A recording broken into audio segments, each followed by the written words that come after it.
Good day, Internet. This is DTNS Live for Thursday, May 29th, 2025. From Studio Animal House, I'm Sarah Lane. From Columbus, Ohio, I'm Robb Dunewood. From Los Angeles, I'm Trisha Hershberger.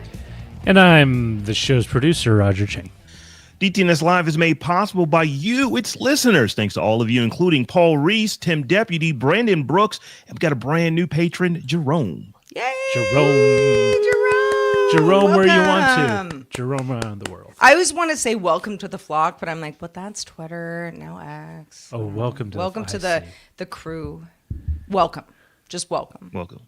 Yeah. And welcome, Trisha. It's been a minute. Haven't seen you since CES. How you been doing? I've been doing so well. It's always so nice to come chat with y'all about the current tech trends, and it's just a joy. It brings up my whole day, so thank you for having me. Well, we're so glad to have you, and we're so glad for everybody who is watching and listening to us on DTNS Live. This is the show where we discuss the tech news to help us all understand it a little bit better as we go through it together. Trish, you just got back from Taiwan. You were at Computex. How was that? I sure did. It was awesome. This is now my second time going to Computex. I went last year and this year. And, you know, I think the first year I went, I was kind of expecting more of a CES, whereas Computex was traditionally a business-to-business show. So it was mostly industry only. And it's only within the last couple of years that we're seeing a lot more direct-to-consumer products being showcased there. But it's heavy focus on PC building, PC components, modded PCs, and heavy focus then, of course, also on components used in workstations with the advent of AI and everyone talking about AI, cooling mass data centers is a big thing. So there was a lot of that there too, but we'll get into all that later. But yeah, it was a lot of fun. I'm still a little jet lagged, but I'm happy to be here, and hopefully this conversation will wake me up a bit. Well, we're happy to have you. And yes, we are going to get back into that a little bit later in the show. But as we always do on the show, we'll start with the quick hits. Nvidia reported Q1 earnings that beat expectations with a 73% jump in data center revenue. Total revenue rose 69% year over year to $44.06 billion, with net income up 26% to $18.8 billion. Despite a $4.5 billion China-related charge tied to export restrictions on its H20 chip, Nvidia's gross margin still hit 61%. CEO Jensen Huang said that the $50 billion Chinese AI chip market is now effectively closed to U.S. firms, and this is just because we are really restricted on the chips that we can sell there. If it's a high-end chip, it's pretty much not going to China, so that is disrupting an enormous amount of business. I mean, if I had Nvidia stock, which I do not, I would be very happy today. I'm still happy. That was a good Q1 for Nvidia. I'm still happy, but I'd be happier if they could sell that H20. Business Insider reports that Meta plans to expand its physical retail presence, including Ray-Ban Meta glasses and Quest VR headsets, to be, I don't know, at your nearest mall, and offering in-store demos. Meta currently operates one retail store, just one, in California, and recently hired the former CEO of The RealReal. If you know The RealReal, it's where you can buy basically, runway dresses for a discount, to lead its retail division. Amazon and the New York Times have signed their first generative AI licensing deal, letting Amazon use the Times content to train AI and integrate it into products like Alexa. Terms weren't disclosed, but Amazon says it will link the full Times content. The Times says that the deal helps protect its IP and monetize its work. This follows lawsuits against OpenAI and Microsoft. YouTube plans to let users search objects in shorts using Google Lens. So as a viewer, you can pause a short, tap Lens, then draw or highlight or tap to identify things like landmarks, with results overlaid on screen. No ads part of the deal during the beta period, but you could probably imagine they will come for you eventually. Shorts with affiliate or paid promotions are also excluded for now, with the feature rolling out this week. A federal court blocked the U.S. president from imposing broad tariffs under emergency powers, citing the International Emergency Economic Powers Act. This decision challenges one of the president's key economic tools in his second term and could limit his ability to unilaterally set trade policy. The administration has appealed. Existing tariffs under separate national security provisions remain in place, but future tariffs may now require congressional approval before we can put more tariffs on. Back to a little bit more Nvidia news. The company launched a native GeForce Now app for the Steam Deck, offering 4K cloud gaming at 60 frames per second with up to 50% better battery life. Runs on SteamOS's gaming mode and supports over 2,200 titles across Steam, Epic, Xbox, Ubisoft, and Battle.net. Also mimics RTX 4080 performance with an ultimate subscription. Setup requires switching to desktop mode to install. All right, everybody, let's talk about Instagram. So Instagram is now supporting 3:4 aspect ratio photos, which you might say, what does that even mean? It lets users upload images that mostly display as exactly as they were shot without cropping. This is available for single photos or carousels of photos. The company previously supported square and 4:5 formats, but 3:4 better matches most smartphone camera defaults. I wanted to harken back to the day of, I don't know, let's call it 2010, when Instagram first launched, and all we were trying to do is crop and filter and make everything very, very artsy. That was Instagram, you know, in its early days. It's a very different company now. Trisha, do you use Instagram all that often, and what do you think about this? So I do. I'm still pretty active on Instagram, mostly just because I'm a visual person. I'm a visual learner. When I want to see what my friends are up to, my preferred way to ingest that information is through a photo of my friends doing something cool in a cool place, rather than like a status update like we would get on a Twitter or a Threads or a Blue Sky. Now, that's just my own personal preference. And in terms of content creation, I also like sharing visual content. I think it's neat to like snap a quick pic and show people where I am and what I'm doing. So I do still use it. I am kind of old school. I yearn for the days where we were just making really visually fun things. And when I scrolled through my feed, that's what I was seeing. I was seeing my friends looking cute, doing fun things in cool places. Nowadays, I feel like I scroll through the Instagram feed and I'm constantly being preached to, being sold to, being given content that's either AI slop or you can tell it's been crafted just to get engagement. And it's kind of exhausting. So do I still create there? Yes. Am I creating in a way that is probably what their algorithm wants me to create? No. But, you know, as we're seeing a lot of these social media feeds go from social media to algorithmic media, which, you know, TikTok kind of started and then YouTube and Instagram Reels adopted.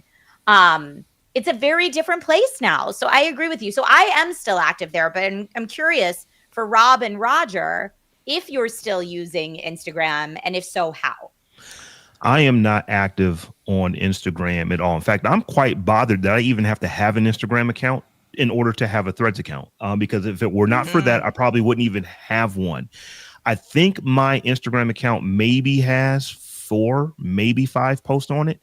And all the posts are the podcast network for the shows that I'm on. So I never post there. The only reason I even use Instagram is because every now and again, somebody will send me a DM on it.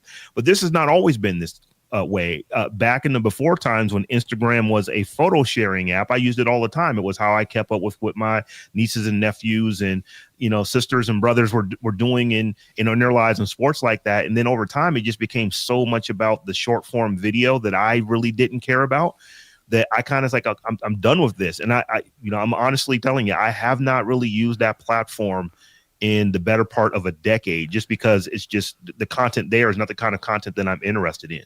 So I remember folks saying it'd be great if we could just take a picture and not have to crop it years ago. So it's interesting to me that Instagram is now coming around to the fact that, oh, people probably want to take pictures and not have to actually modify them significantly to post them on our platform. Well, yeah, it's sort of like coming around to like real life. It's like Instagram has never been real life. but okay, do that if you want to. I remember, in the early days of Instagram, I was also using, I'm talking about iOS, so mileage may vary with other apps, but I had a photography folder. And I would take a photo. Maybe it was like not that great of a photo type thing, but I'd be like, I can make this look really good. Really artsy, really, where was she? And, that was Instagram for a while. Like the whole idea was to be creative. And then it became more of like, no, I'm just rich and I'm on vacation. And not everybody does that on Instagram, of course. But a lot of that where it's like, that's not, we were all just like, we were like playing around before. And now it's, all very influencer stuff. I was never a heavy user of Instagram, but I followed a lot of people. And the stuff I did post was stuff I thought was just interesting enough to post on there. But Instagram went through a really weird phase where all the people it no longer became just a status update. It was more of a social status, representation of exactly, how envious my life or how envious my situation is right now. Yeah, it's a flex. It became a flex network.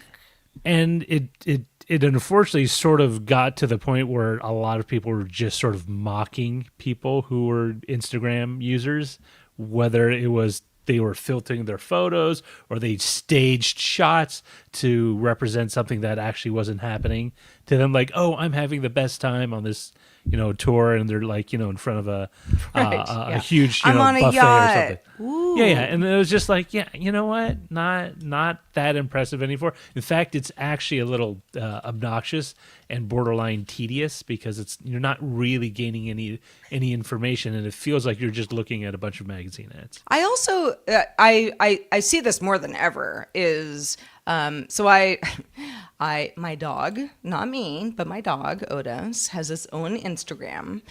So he follows lots of other dogs on Instagram, and half of the bios is like 2.2 million on TikTok, but I'm also here. I'm just like reposting, which is, I know people do that. There's nothing wrong with doing that. But I do find that the people who have the most followers on Instagram tend to have even more followers on TikTok.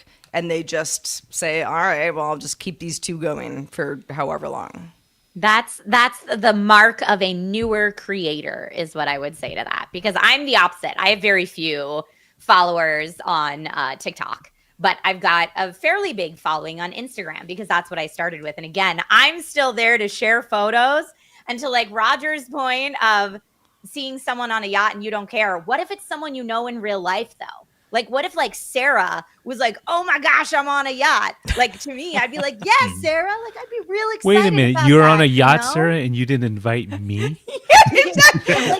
It's either like, I'm happy for you, or why was I not invited? Yeah, like, where am I in this photo? I definitely think there's actually been a rumor lately, and I don't know how much truth there is to this, or if you've talked about it here on Daily Tech News Show before, that Instagram's considering splitting the short form vertical video off into its own separate app, which if that happens, in my very elder millennial way, I'm like, can we please just take Instagram back to being photo sharing? That would be so exciting. So I would love that. I would love that. Like Raz in chat says, Instagram's for animals and Legos. Let's make it about animals and Legos and following your friends and Sarah on a yacht. And you know what I mean? Like, this is what I want Instagram with Legos and an animal. Yeah. I don't want a million short form vertical videos about how to do your best visual hook. Well, I think, when Instagram went from, I'm sorry, Roger, I cut you off. Oh, no, go ahead. When Instagram went very video forward, which was years ago now, I was sort of like, yeah, okay, I'll just use it the way that I use it. And I think that the way that I want it is what you're talking about, Trisha, where I'm like, I occasionally post a photo, maybe a video, but it's in the timeline. It's very easy. And I have a lot of friends who just post everything to stories because they're like, ooh, it's ephemeral. And, if you see it, you see it. And if you don't, you don't. And I'm like, so I'm not going to see it. I can't do that all day. I can't do it. Yeah, I don't want to sound like the old man get off my lawn, but I vaguely even know what like the reels versus the stories versus all the different bits are, because I'm just not there. I feel like Crocodile Dundee, to where every now and again, if I check into Instagram, yep, it looks like I looked at it last time, and it's still I Love Lucy from years ago for me. It's the same stuff that I'm not interested in. So I just have not been able to gravitate over to it. Well, perhaps the 3:4 aspect ratio will get us all back to Instagram, the social network that we used to know and love in a different way. Robb, Anthropic CEO, paints a rather stark picture of what AI may do to the white-collar job market in the next 1 to 5 years. Let's talk about it. Yeah, in today's episode of What Scares Rob in IT, Dario Amati, CEO of Anthropic, he offers a blunt warning that AI could eliminate half of all entry-level white-collar jobs. I want to say that again. It could eliminate half of all white-collar entry-level jobs, potentially spiking unemployment by 10 to 20% in the next 1 to 5 years, particularly impacting technology, finance, law, and consulting sectors. And he stresses the need for AI companies and the government to stop sugarcoating the reality that AI is coming, and it is going to be, and it already is in many ways, very, very disruptive. He actually says this is going to be in 1 to 5 years, but we're already in the midst of this. I believe it was just last month, the Shopify, their CEO said, he said this very publicly on the record, saying that his company should not hire anyone unless they eliminate AI first. If AI can't do it, then you can hire. But if AI can do it, you need to use AI first. And although he said it publicly, I would imagine that most CEOs are thinking that way. Where can we save money if we can not hire somebody and pay them and use a bot to do the same level of work and get the same level of productivity? Why not? So this is it's a real issue.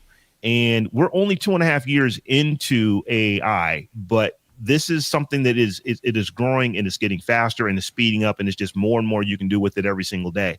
So one of the things that was pointed out in this Axios article was the difference between augmentation and automation. So augmentation is what most people right now are using AI for.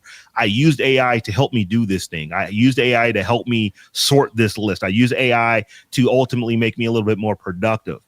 And that's where we are right now. But where we're moving is into automation, to where you don't need to be more effective with AI. AI will be there. You don't even need to be there. AI just does it. And that's where things, start to become very problematic. A lot of young people, their first jobs when they get these white collar jobs, they're doing entry level type stuff, data processing, answering phones, doing things that AI can very effectively do. In fact, this article said even when it comes to intermediate coding, AI is about 85% there. So if it's 80 to 85% there for intermediate stuff, it's definitely going to be there for the entry level stuff. So this is it is a big deal. The article also made mention of just how fast this stuff is coming at us. This is not a next year or a 5 years from year type of thing. This is happening right now. Decisions are being made today on whether or not somebody's going to get hired or not, depending on whether that job could be done with AI. That is a right now thing. And then the last big point here was that, our lawmakers either don't understand, they don't care, or they don't believe what is coming. So because of that, we don't have the regulation for this. And the one of the biggest points in this article that stood out to me, because, this is a CEO of a big AI company. And one of the things I never hear CEOs of companies say is like, what? Taxes on us would be really good. But in this particular case, a token tax is actually being brought up. And a token tax is a policy idea where a percentage, potentially 3% of the revenue earned by an AI company every time someone uses one of their AI models, will go to the government to be redistributed in some way. So this is a CEO of one of the big AI companies is saying that, yeah, maybe the government should tax us because what we're doing is going to be so disruptive to people's jobs that we may need to be taxed in order to get them by from a day-to-day living standpoint. That was kind of amazing to me. You never hear CEOs say, you know what was good for us? More taxes. That is never something that comes up. It's very unusual. Also, okay, if that were to be the case, the tax goes to the government. Does it go back to the people who lost their jobs? I mean, one of the interesting things is that so much of the labor force has been automated over the past, 40, 50 years.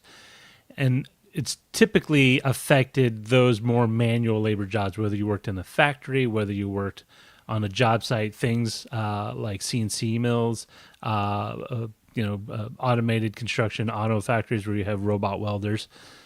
And, I think the alarm bells ring because for the longest time, we've always been told that if you get a college degree and you get a white collar job, you will be, if not immune, you will be less affected by a lot of the shifts to kind of time saving automation. And I think this is sort of that kind of that wake up call where people realize like, hey, I am no longer in that lifeboat, in a sea of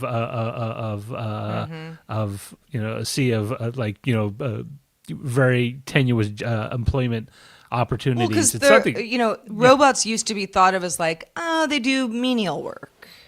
They do the stuff that you don't want to do anyway. And now it's like, it's a brain. And it's a full-on brain. And it's maybe not better just than the yours.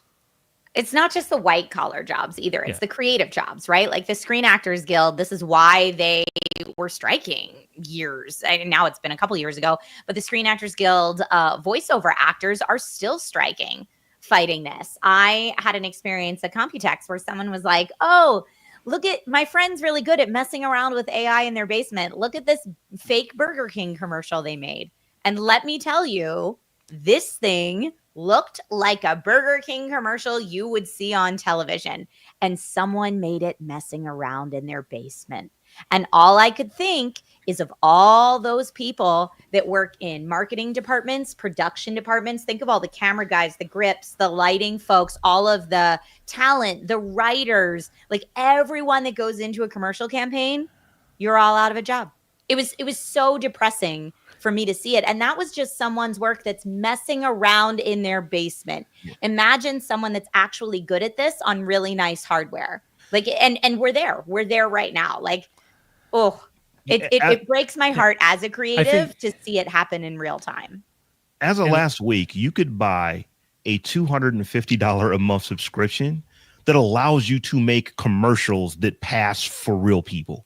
That unless you looked at it very, very closely, you wouldn't even know. If it's just something that's kind of on in the background, you wouldn't even notice that it's not a real person that is there talking to you. This is $250 worth of software. Now, a lot of people are saying that's a lot of money for a subscription. But when you think about what you can do with VO, that stuff it's alarming how good this stuff is. And 6 months from now, it'll be as much better, as it is today, as it was 6 months ago. It's in fact even more so. They are growing at exponential rates as how good these things are getting to do what they do. And as much as it's easy to just kind of blame the technology and the companies behind them, I think the real failing is sort of the assumption of the way so much of the kind of training education, even the things like internships, right? When I graduated college in the mid to late 90s, getting an internship was your key. It was your way to get your foot in the door. Now even doing things like that have shifted. I think there needs to be kind of a reevaluation of what we consider to be value-added jobs and how we get people employed, because we're still running on a model that's 40 years old of how people should, or what we consider the way people the assumption is you go to school, you get good grades, you graduate college. Not everybody does, but that's pretty normal. And then you get a job that's suitable for you. And somewhere between 18 and 22, you decide what job you want, and then you do that forever. I think that, that has always felt short-sighted to me and a little scary. Like, well, first of all, the employee can change their minds about what they want to do. And then what do? Go back to college? And people do that, certainly. But this whole idea of AI taking jobs is a company is not going to employ a bunch of humans to do a job that they don't have to pay people to do. They're just not going to do it. And it's not evil. It's just the way it goes. This is business. I mean, the biggest threat I see will be to people who typically get contract gigs. I've had friends who work at Netflix. They work at a variety of big firms, but they're on a contractual basis. We'll hire you for 8 months. It may be at 8 months, there might be an opening. We could possibly transition you to a full-time job. Unfortunately, for my friends, it's never worked out that way, and I think it'll be tougher moving forward. And again, this is kind of how the job market will be shifting, because all the things that we have assembled, all the kind of beliefs, all the training, all the way we carry ourselves, how we network with people, and the skill sets that we learn. It's shifting, and unfortunately, no one really has a clear idea of what that means. It could very well be that instead of firing people, these companies can just take on more work without having to hire people, which might sound good, but at the same time, you say, well, that means you have a static workforce and you don't have an economy that's growing because you're not hiring new people. I mean, we're in that liminal space where there's a lot of flux, and it's really hard to determine what everything looks like at the end of the tunnel. But there will be one, and what it looks like right now will not be what it looks like when it shows up at the end. Well, if you have feedback on anything we talk about on the show, if you've got thoughts about AI versus humans, send it our way. Get in touch with us on the social networks. We're at DTNS Show on X, Instagram, Threads, Blue Sky, and Mastodon. And on TikTok and YouTube, you can find us at Daily Tech News Show.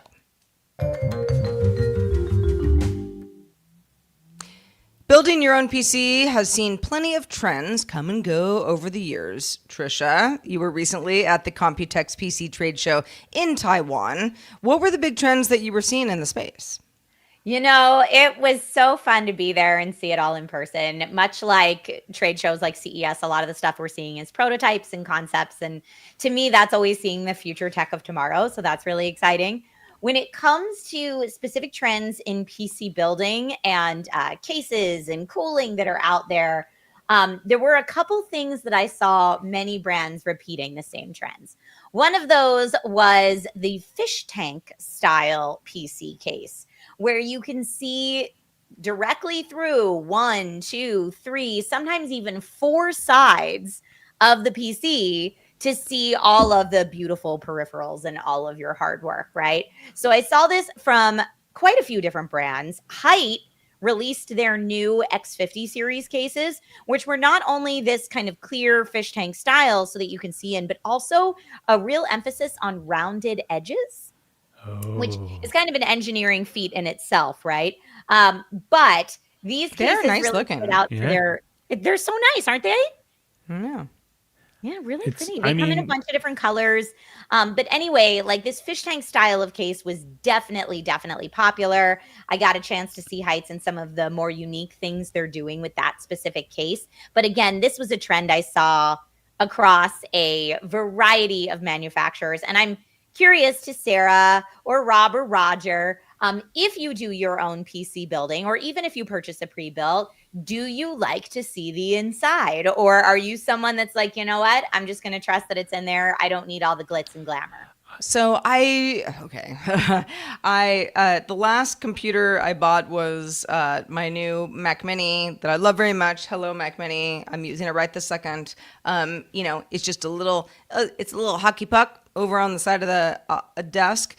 So no, the whole kind of looking at the innards it's not something I need, but I do think it's a cool look. And it also just reminds me of, how often have we all seen people out and about where they have like a handbag that's just, you see everything inside the handbag, and it's you mean it's when you work at a department store and product loss or stop loss ones to make sure you're not walking maybe away that, with but no, merchandise. like it's actually a style. It's like Yeah. people are like, oh, I want you to like see all the crap inside my bag, and I used to think like that's really weird. Why would you want that? I mean, but it's like unless you're like concealing a gun or something, it's like I don't know. It is kind of a style. The whole thing just feels like it's a style. It's a personal style. The last PC I built, and it's been years. It's been well over 10 years. I want to say it's like 2013, 2014 when I built it. One side of the PC was glass and you could see into it. And that's because it was liquid cooled. So you could see all the hose and Heck all the kind of stuff yeah. that was going in there, cooling the heat sinks and all that kind of stuff off. And that was kind of cool.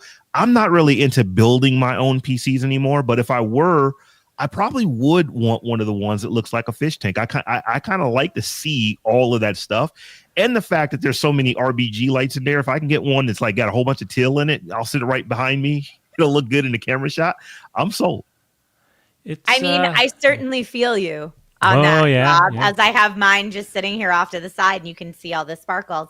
But yeah, I think when people build, like they're really proud of that work, whether it's custom liquid cooling or whatever you have going on, you want to be able to show it off, right? And kind of doubling down on that at Computex, one of the other trends that I saw was screens on everything. Not just the RGB lights, but now let's put full-on customizable screens on quite literally everything. Lian Li showed off a Hydra Shift 2 LCD curved all-in-one cooler where the water block had this curved screen on it that moves. It's animated and moves side to side, and you can control what's displayed on it either wirelessly or through a Windows app. So there was lots of fun, flashy stuff going on with that. Now, of course, that's not helping your PC with any better performance. It's just flashy for those of you who want that super cool aesthetic.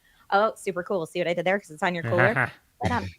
But in addition to having screens on your cooler, there was also Corsair who showed off their new Xeneon Edge extra screen, and you can put a Stream Deck on it. It's a multi-point touchscreen, so you can use Stream Deck, virtual Stream Deck, to have Stream Deck anywhere on this screen. You can use it as a separate touch monitor, maybe for like graphic artists and stuff out there. You can use it to monitor your temps and then like control your RGB maybe in your PC right from this extra screen. So like, let's add more screens. And then MSI had a concept of a 50 series GPU.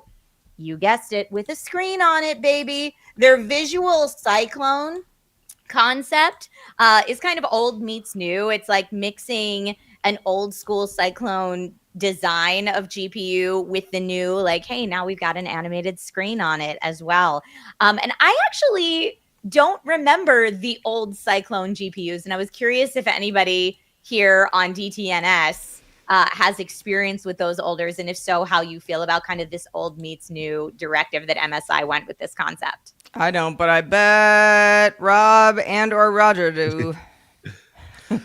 I wouldn't mind a screen on a GPU, but my only concern would be those things get piping hot.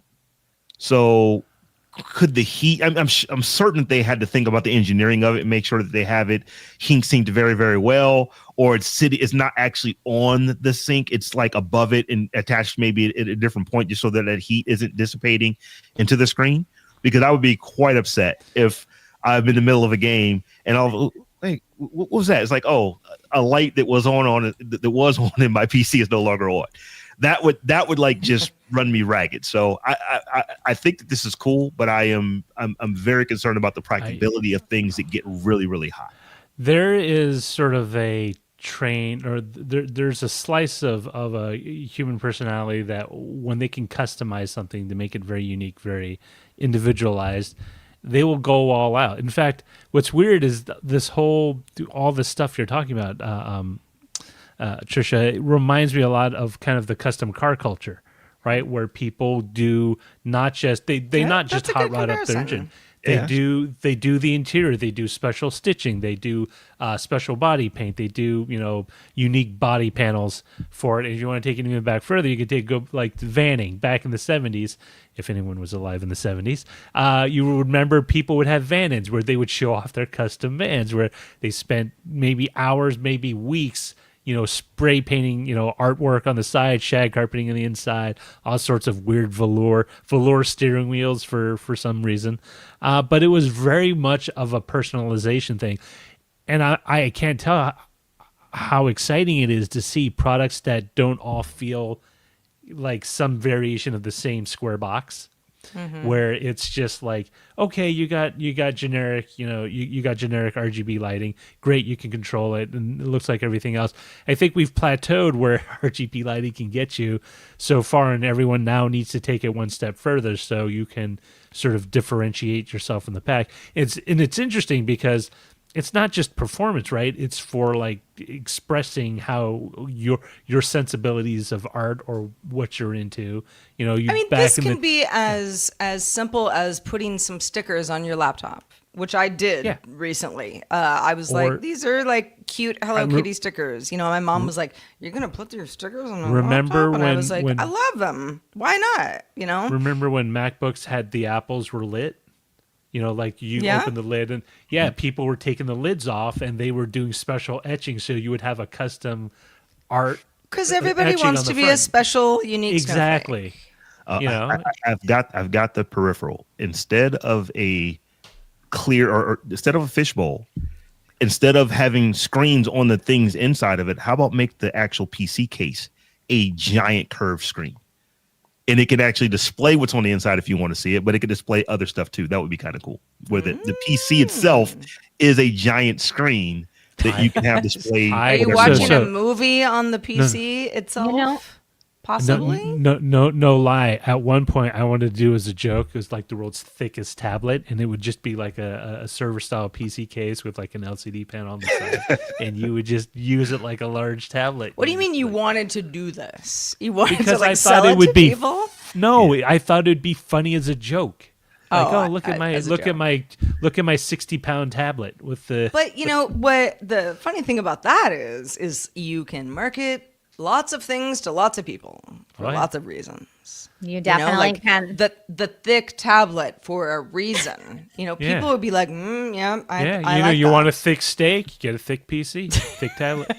Right. Exactly. I think that's a good April Fool's Day post. The last thing I'll shout out about Computex, because we've been talking so much about aesthetics, which of course are so fun, but just in making PC building more accessible and a little easier for people and a little more convenient, there were some designs shown off, like a pin-safe motherboard. So when you touch the back of the motherboard, you don't poke your fingers. I used to joke around that like every PC build requires a blood sacrifice, but MSI showed off this pin-safe design, which was cool. And then, of course, Asus and Gigabyte and other manufacturers are coming out with motherboards that all the connectors are in the back, giving you a nice clean look in the front. Plus, it's a little easier to do your cable management. So some real quality of life improvements there for builders as well, in addition to the aesthetics. But overall, a very, very cool showing for the PC builders at Computex.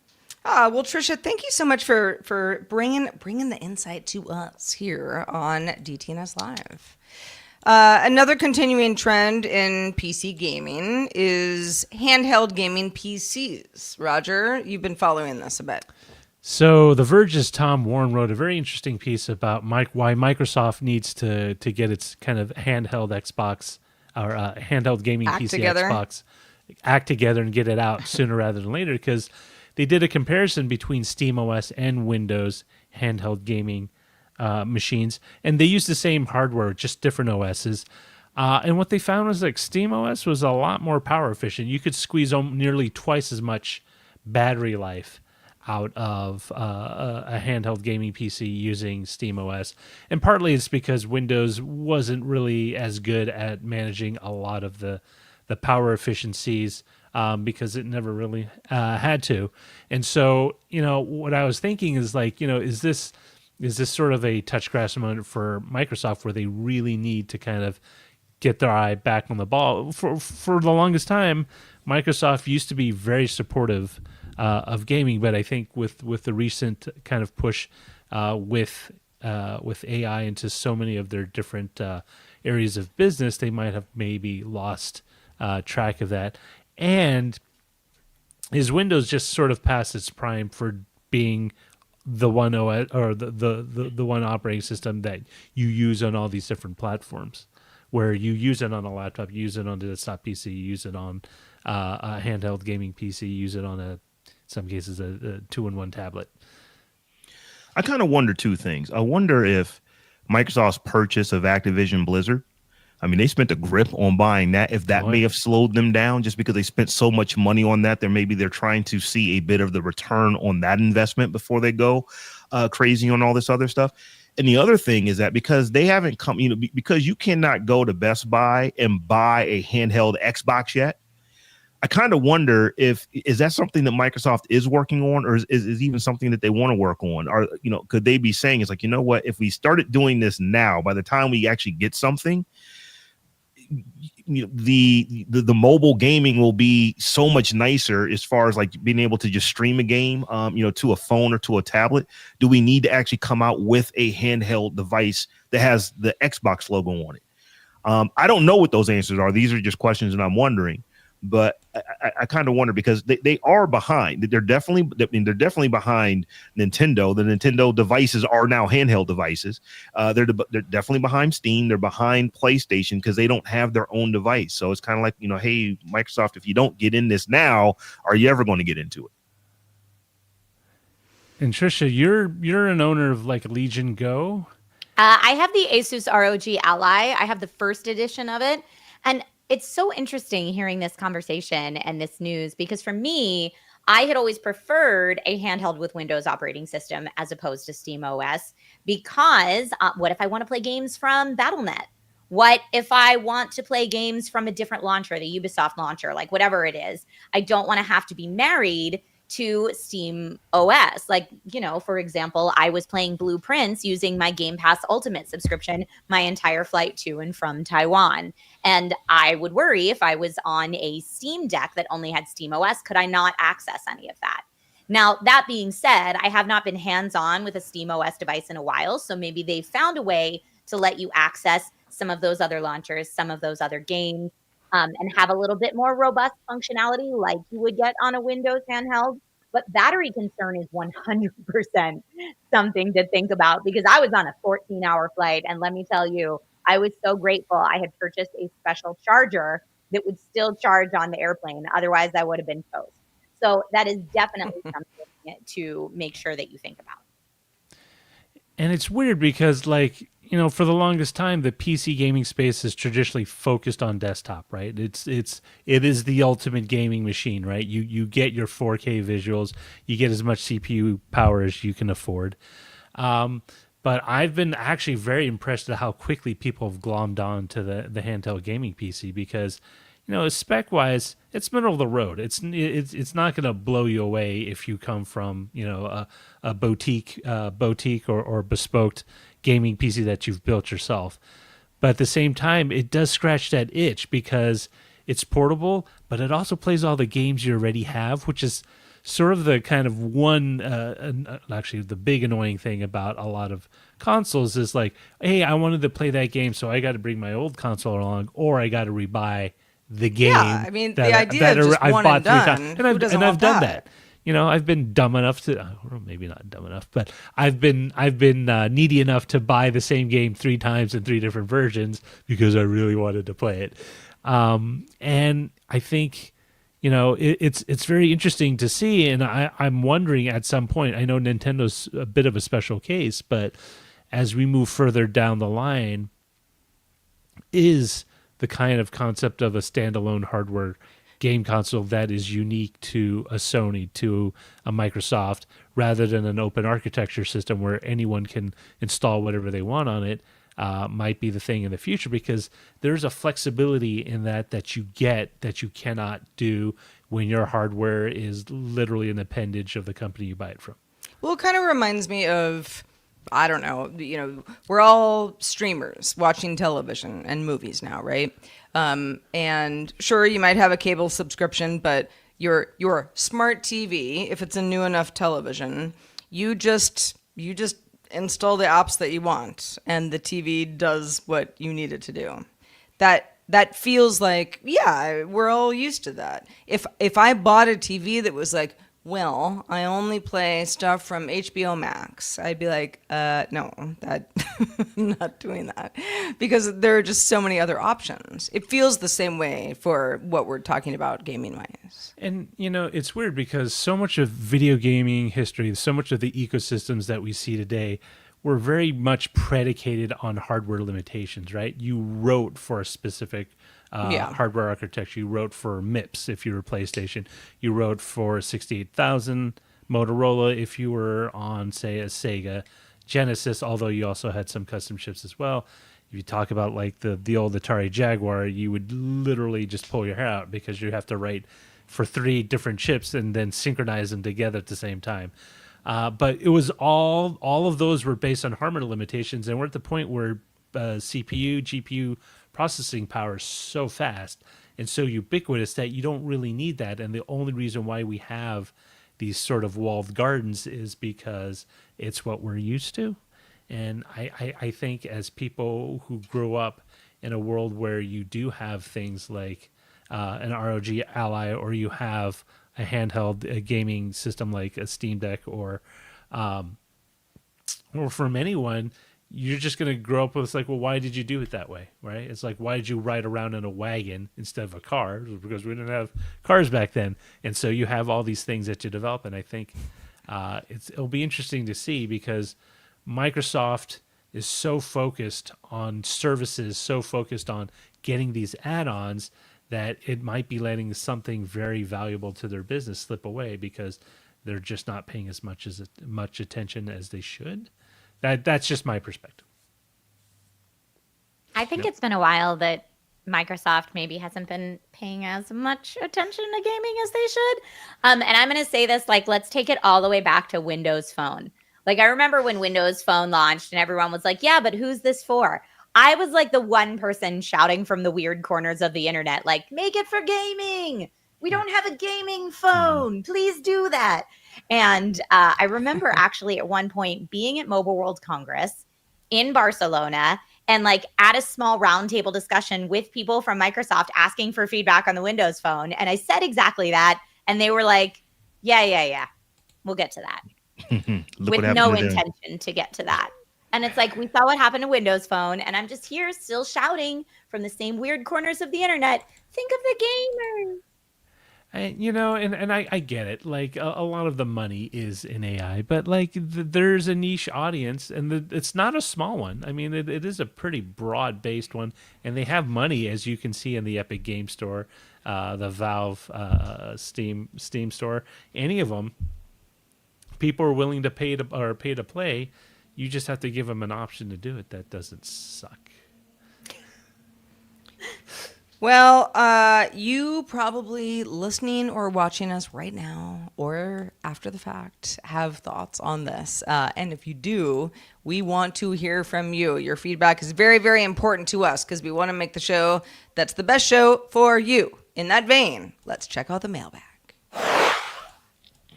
Big Jim wrote in about Wednesday's show, and he writes, the one thing I absolutely hate is having to read through a website story about how this was their great grandma's recipe about banana bread and how wonderful it is and all the pictures and stuff. I don't want or need that. So let me introduce you to one of my favorite sites. It's called cooked.wiki. Now you may say, Big Jim, it's just another website that has recipes, but oh, no, my friend. It's much more than that. Let's use this as an example.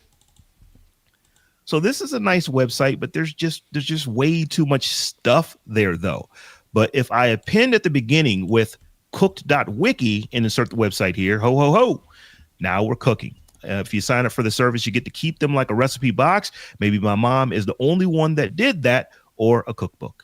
Oh my gosh, Big Jim. So this is one of my biggest pet peeves. I kind of tend to cook the same 5 things every single week because I'm just like, I'm good at it. It's fine.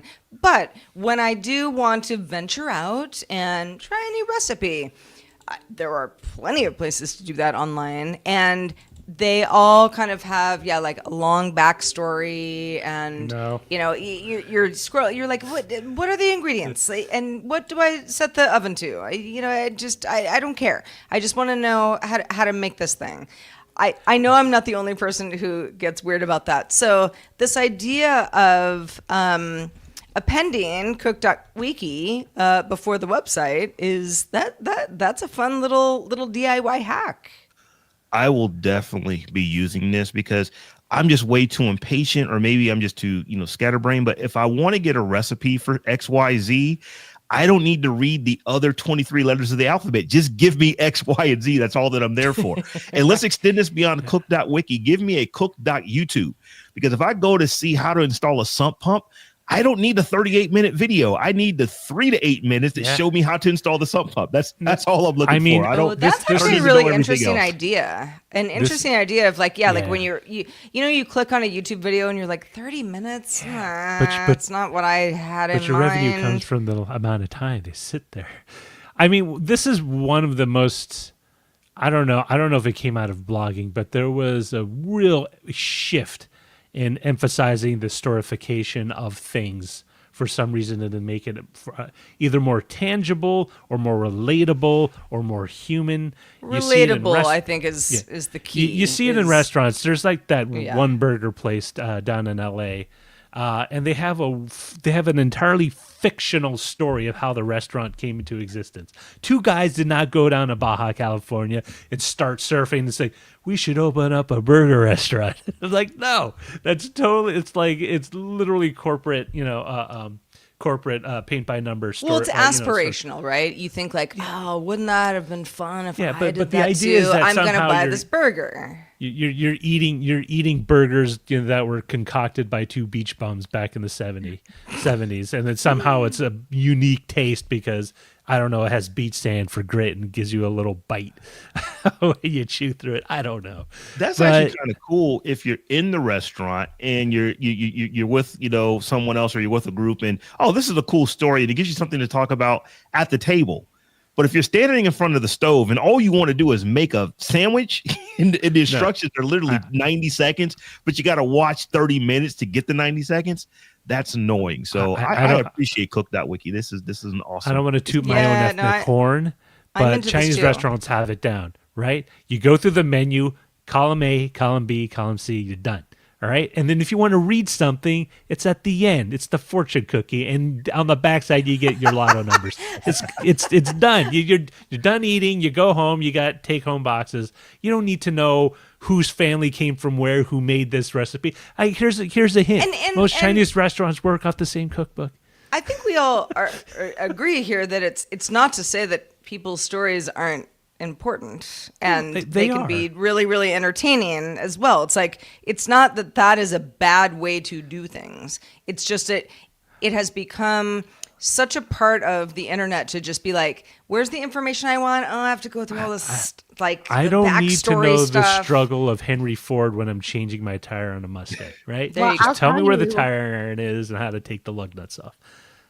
From the creator perspective, 100% this comes from every platform getting paid or monetized based on how long you stay on site, on video, watch time, read time. Writers are paid in word count. So this is why you get the 10-page long story about grandma instead of just the recipe, because that's how people are making it into a business. I don't want to watch a 20-minute YouTube video, but that creator gets paid more for that 20-minute video. That is right. And that is a very good point. And the creator is not doing anything wrong.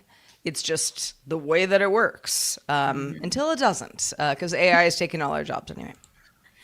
Remember that you can send your comments to feedback@dailytechnewsshow.com. And until AI starts reading our emails, we will be doing it ourselves. Just kidding. We will always read our emails. We make the show because of you. So keep those emails coming. Trisha Hershberger, also keep coming back to the show because you're just the best. Thank you so much for sharing your thoughts on Computex, and let folks know where they can keep up with all of your latest. Sarah, you're the sweetest. Thank you. If anyone wants to follow my content, I just put a long form YouTube video up about Computex if you're interested in more of that. My YouTube channel and my Twitch are both Trisha Hershberger, just my name. And if you want to follow me on other socials, if you are still on Instagram, I know we were talking about people that aren't. If you are in all the places, my handle is thatgirltrish with no I in the girl. So just that GRL Trish. Thank you guys so much for having me. This has been lovely. Well, thank you for being with us. and come back soon. That's an order. So, folks, you have been submitting show titles over at dtns.showbot.tv, and we've got some pretty good ones over there. Let's take a look and see what we got. Let's start off at the top. Zoe brings bacon. Clear style of new PC building. Nice play on word. Because you can see through it. I get that. That's fun. That Think 2001 chimes in with more transparency from PC makers. I'm noticing a theme here. Clean in the front, party in the back. That is a good one. That's my cable management strategy. I was just behind my desk. My desk is like in the middle of my very small office. And when you look at it from the front, it's like, oh, cable management going well. Look at it from the back, not the same. It's a party. Yeah. I used to be ashamed to show people pictures of the back of my desk. I don't even care anymore. It is just wires and stands and unopened boxes and stuff that I need to open. So yeah, it's kind of a mess back there. But getting back to the titles here, Larry in Atlanta chimes in with PCs you want to look at. True enough. Looking at them. Yeah, we definitely got a theme on this one. Let's see here. Definitely got a theme. Look into my PC window by GPEG84. Well, like I said, we definitely got a theme. So, Sarah, what did we decide to go with? Rob, I'm glad you asked. Zoe Brings Bacon gets the theme award winner today with Fishtank PC Trends. You want a fish tank? You want a PC? Put them together. Peanut butter and chocolate. Same. That encapsulates the show, and it definitely encapsulates the titles of the show that we got for submissions. It really does. Roger, we've got people to thank as we're getting out of here. Who do we thank today?